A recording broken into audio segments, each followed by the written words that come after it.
What's up, Chiefs fans? Harrison Graham here from Chat Sports. It's training camp season, and there's a lot of notable training camp dates, lots to get into with the Kansas City Chiefs as they look to make that next step and go to the Super Bowl this season. Of course, today, first rookie practice. Some of the players reported yesterday, including all the rookies, quarterbacks, and injured players. So we'll get to see the rookies out in action today. Full roster reports on Friday, July 26th. Tyreek Hill, all eyes will be on him. And of course, if Chris Jones will report, couple things coming on both of those guys a little bit later. Full first public practice this Saturday and the first preseason game against the Cincinnati Bengals on August 10th. So football is in the air. It is training camp season. Lots to get into with the Kansas City Chiefs. I mentioned it. The rookies, quarterbacks, and injured players reported on Tuesday. Chiefs mostly healthy, so not a lot of notable guys there except for one. Patrick Mahomes, of course, he spoke with the media yesterday. Andy Reid did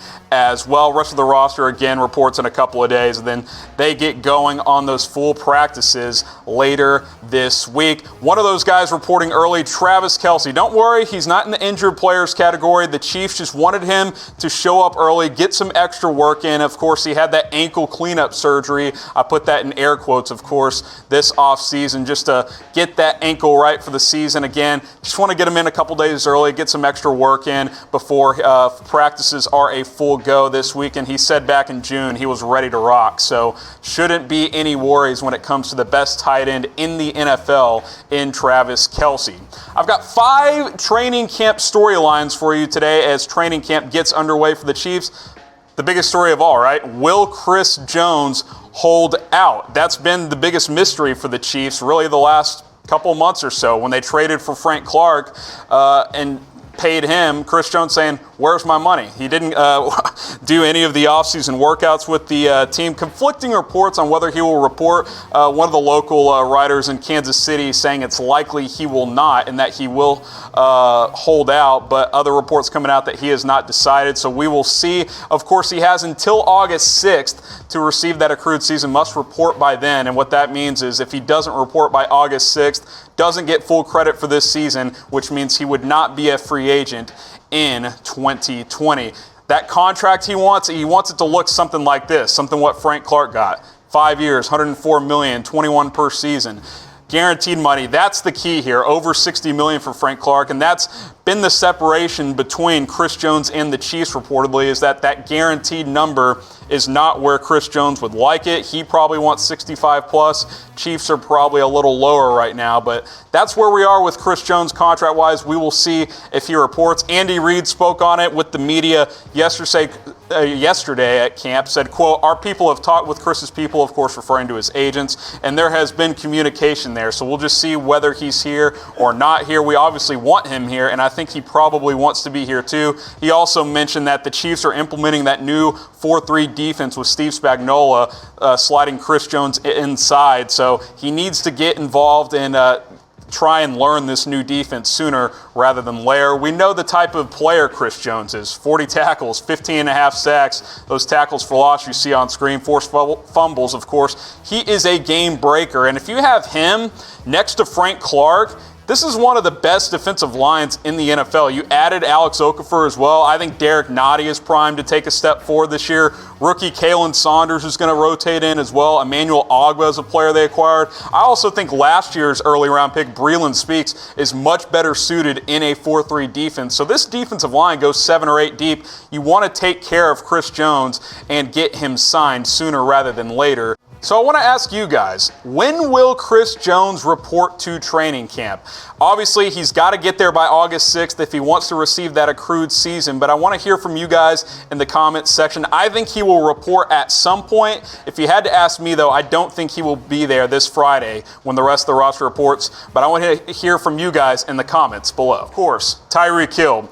We fully expect him to be there. Will he speak publicly to the media at training camp? I remember with Ezekiel Elliott and the Cowboys when he was going through that his suspension. Of course, Tyreek did not get suspended, but when Zeke got suspended, they basically held him away from the media that entire season. I want to say he spoke at the very end of the season, but did not talk about his suspension at all. Of course, reporters are going to want to ask Tyreek Hill about this entire situation, about the toxic relationship between him and Crystal Espinal. What exactly happened to their son? Will he talk at training camp? I know every position group has a day where they sign autographs with fans. I don't know if the Chiefs are going to have him doing that as well. So lots of question marks surrounding Tyreek Hill. The one question that we do know, he is going to be there, he is going to participate, and he did not get a suspension. But I am very intrigued to see if he actually talks publicly. Patrick Mahomes talked about having Tyreek Hill back yesterday. He said, quote, "We stayed in touch with him as much as possible and let that stuff handle itself. It was good to welcome him back now and have him a part of the team, and we can build the team that we want to build." Of course, when he was asked about whether or not he spoke with Hill in the offseason, he also talked about they worked out some together through some routes to Hill. So he's been involved, been in communication with Tyreek Hill, but Hill has not been a part of the team since draft night when that audio was released. We know the type of player Tyreek Hill is, had a huge season last year. He is the most dangerous weapon in the NFL. You can't replace what he does both in the receiving game and in the return game. 1,500 yards, 17 yards per catch, 12 touchdowns, most of those 40 yards or more. He is an explosive player. This is what the depth chart would have looked like without Tyreek Hill. Sammy Watkins is your top guy, Demarcus Robinson, Mecole Hardman, the slot. It's not bad, but we all know Sammy Watkins is going to get hurt at some point likely. Demarcus Robinson is a candidate to have a breakout season, but I'm not sure he's quite there yet. You look at what it is with Tyreek Hill, looks a lot better, doesn't it? Demarcus Robinson slides into that reserve role. I've got Hardman as wide receiver 3. I think you'll see Hill and Hardman play at the same time. A lot of the time together, maybe Demarcus Robinson starts over Mecole Hardman, but you got Pringle as a backup as well. He had a nice offseason. Sammy Watkins as your number 2 is obviously much better than Sammy Watkins as your number 1 receiver. But to circle back to the initial story, Hill, here, will Tyreek Hill speak to the media at training camp? Type Y for yes, type N for no. I'm going to say no. I don't think the Chiefs are letting him anywhere near the media at training camp, and I think from a PR standpoint, that is probably the right move on their part. But if you think yes, type Y in the comments below. All right, guys, make sure you're subscribed to Chat Sports here on youtube.com/chatsportstv. Training camps are getting underway. We're going to be hot and heavy with all things NFL training camp as we roll into the season. We're going to do some watch parties during the season. Tom's doing his Cowboy stuff. Mitch's doing his Raider stuff. We're covering all 32 teams in some aspect. We'll get those NFL live shows kicked into gear pretty soon. Training camps are here. Lots of storylines happening. youtube.com/chatsportstv is the place you want to be to get all of that information. Training camp story number 3 for the Kansas City Chiefs. Biggest rookie impact. Which rookie will have the biggest impact as in year 1? There's a lot of candidates. I'm going to narrow it down to 2, but I'll put 4 up there for you guys. You got Mecole Hardman, the wide receiver, who all of a sudden maybe he doesn't have as big of an impact now with Tyreek Hill out. Juan Thornhill, I thought he was a steal where they drafted him late in the 2nd round. Khalen Saunders, the defensive tackle out of Western Illinois, small school guy. I'm excited about him. I think he has a chance to have a major role on this team. And then Darwin Thompson, kind of a surprising pick late in the draft. I think he factors in. He can catch the ball out of the backfield, can rush a little bit, had 1,000 yards out of Utah State last year. So I think these 4 guys are the guys to watch out for this season. Of course, Mecole Hardman, the receiver out of Georgia. The Chiefs drafted him, I don't want to say primarily in worry of Tyreek Hill, but that was a big reason. I mean, let's be honest. They did not know what to expect from the NFL with Tyreek Hill. They expected a suspension of some sort. They didn't know how long it would be. All of a sudden now Tyreek's back. Hardman's role might change a little bit. He probably won't get as many snaps, but I still think he will have a role on this team. I think he'll return kicks. I still think Tyreek Hill returns punts, but Mecole Hardman, the rookie out of Georgia, certainly a candidate to have the biggest impact in year one. Juan Thornhill, the safety out of Virginia, he can play a little corner as well. I think he's a starter from day one, opposite of Tyrann Mathieu. I'm excited about this kid. I thought he had a chance to be early second round, maybe even slide into that first round. He fell almost to the third round, and the Chiefs pounced on him. Had a huge year at Virginia last year, almost 100 tackles, 6 interceptions, 7 pass breakups. This guy finds the football, and the Chiefs need to continue to force turnovers. I think Juan Thornhill can be a guy that can do that. Khalen Saunders, the defensive tackle out of Western Illinois, mentioned him a little bit. Really good athlete for his size. He's a bowling ball, 6 foot 324. Small school guy, but we all saw that video where he's doing backflips out there. He's a freak athlete, productive player. I think he can be a rotation piece on that defensive line. And then I mentioned Darwin Thompson too.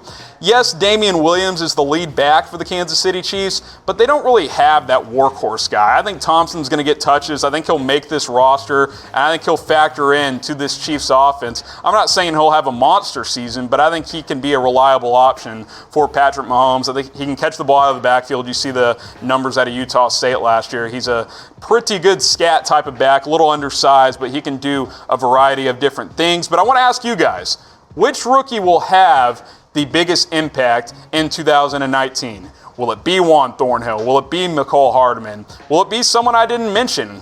Cody Thompson's a receiver that a lot of people like, the undrafted guy out of Toledo. I think his roster spot's in jeopardy now that Tyreek Hill is back, but they are certainly high on him. So comment below on which rookie will have the biggest impact. For my taste, I think it's Juan Thornhill. Before 10 days ago, I would have said Mecole Hardman, but with Tyreek Hill back as a full go, not getting any game suspension, I think Thornhill's the candidate here because he's the clear guy who will start as a rookie. I think he's the only rookie who's guaranteed to start, so I think he will have the biggest impact as a rookie.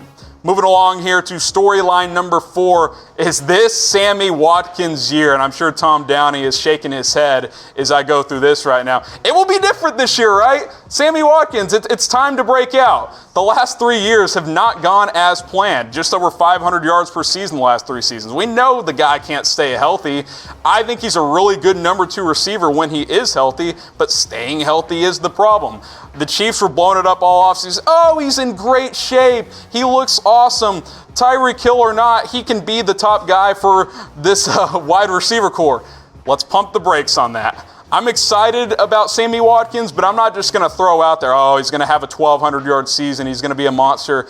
Can we get 13 games out of this guy? I think that would be a huge step in the right direction. You look at his last 3 years, I mentioned over 500 yards per season. That's not what you're looking for, and that's mostly because he can't stay healthy. Last year, missed 8 games, so you're looking for more out of Watkins. Back in 2015, had a great season, 1,000-yard season and 9 touchdowns. I don't think we'll see that from Watkins, but I'll throw this number out at you guys. Can Sammy Watkins have 750 yards receiving this season? If you got 800 yards and 5 to 7 touchdowns, you would be thrilled if that's the production. Because remember, you got Travis Kelce, you got Tyreek Hill. Damian Williams is going to run the ball a lot. He's going to catch the ball.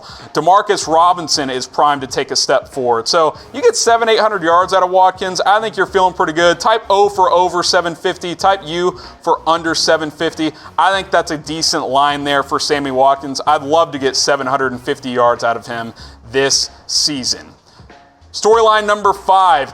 Not a huge storyline when Patrick Mahomes is your quarterback, but who's the backup going to be? You've got not some great options there if you're the Kansas City Chiefs. You got a couple of young guys, and you've got, of course, Chad Henne, who's entering his 11th season in the NFL. This is how I would look at it. I think Henne's clearly the front runner to be the backup there, mostly because of what's behind him. They like Chase Litton, the second-year player out of Marshall. He spent some time on the practice squad last year. Kyle Shurmur had a decent season at Vanderbilt last year as a senior, but not really an NFL type of quarterback.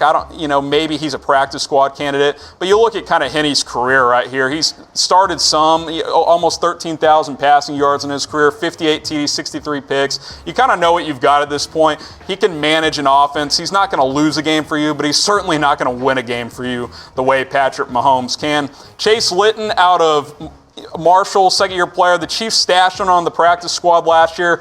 They like him. I like his size, 6'5", 230. He's got a nice arm. He's got some accuracy concerns. you know, I would like to see him take a step forward and be that backup guy, because it's not like Chad Henne is developing anymore at this point in his career. He is who he is. Maybe Litton is a guy you can develop. And then, of course, Kyle Shurmur out of Vanderbilt, a 3,000-yard season last year. He doesn't turn the ball over a lot. I like that, but he's more of a game manager type. I don't think he has a very high ceiling, not a very strong arm, despite being 6'4", 225. So those are kind of the three guys you're talking about there. And I think it's probably going to be Chad Henne for another season. And I don't see Kansas City carrying three quarterbacks. They just have too much talent elsewhere. I think they will carry two. It'll probably be Henne, stash Litton on the practice squad. Maybe Shurmur makes that practice squad as well. But who do you guys think will be the backup? Type H for Chad Henne, type L for Chase Litton, type S for Kyle Shurmur. I'm going to lead Henne. I hope Litton has a nice camp in preseason and takes that next step. But I will lead Henne. I want to hear from you guys in the comments below.